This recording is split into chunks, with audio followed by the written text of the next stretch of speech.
ঝড়ের পূর্বাভাসের আতঙ্ক। প্রশ্ন একটাই, পুজোর মরশুমে কি তবে ভাসবে দীঘা?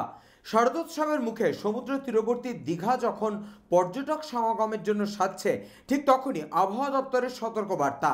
বঙ্গোপসাগরের সৃষ্ট নিম্নচাপ আরও শক্তি সঞ্চয় করে ঘূর্ণিঝড়ের রূপ নিতে পারে।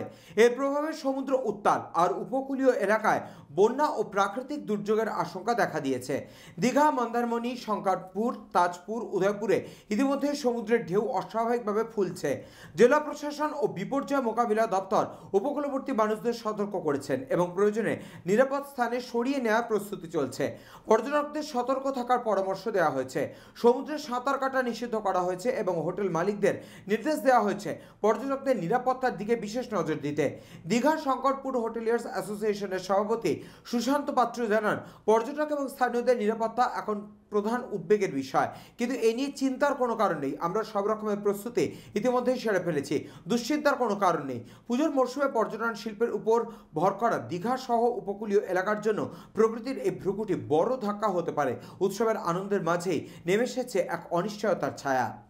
পূর্ব মেদিনীপুর থেকে সৌম্যজিৎ চট্টোপাধ্যায়ের রিপোর্ট, চ্যানেল 24/7। ভূকুটির যে প্রাকৃতিক দুর্যোগের আশঙ্কা, তাই পুজোর মরশুমে এবার ভাসবে দীঘা, কি বলবেন? না, নিম্নচাপ তো সরে যাচ্ছে। গতকাল প্রচুর বৃষ্টি হয়েছিল সকালে। আমরা দেখেছেন যে পরশুদিন থেকে বৃষ্টি হচ্ছিল। গতকাল সকালে খুব ভারী বৃষ্টি হয়েছিল। তো বিকালের দিকে সামান্য বৃষ্টি হয়েছে। আজকে কিন্তু মেঘলা আকাশ সকালে ছিল, এখন কিন্তু পরিষ্কার হয়েছে আকাশ।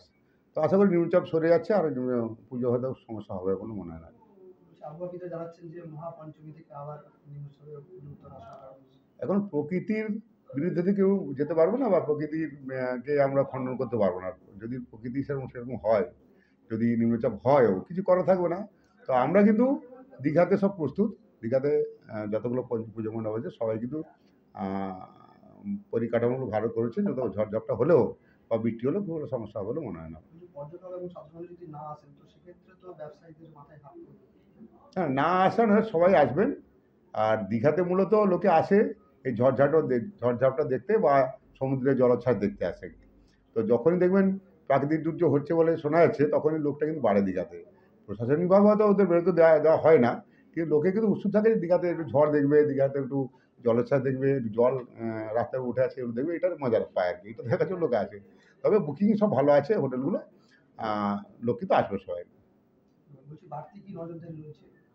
না, বাড়তি মানে প্রশাসনিক নজরদারি। পুলিশ তো একদম কঠোরভাবে সমস্ত বিষয়গুলো দেখছে। চারিদিকে সিসি ক্যামেরা লাগিয়ে দেওয়া হয়েছে এবং সমস্ত পূজা কমিটিকে ভলেন্টিয়ার্স রাখতে বলা হয়েছে। প্রত্যেকটা পূজাগুলি তৈরি আছে। আমরাও যেমন পুজো করি, আমাদেরও তৈরি আছে সব। এবং এক্সট্রা কিছু লোকও লাগানো হয়েছে, ডিএটির অনেক লোক, তারাও সবাই থাকছে পুজোর সময়, যাতে এই জগন্নাথ মন্দির দর্শন এবং দুর্গা মণ্ডপ দর্শন কারোর কোনো সমস্যা নয়, সব রকম ব্যবস্থা নেওয়া হচ্ছে। একদিকে জগন্নাথের, অন্যদিকে মায়াপুর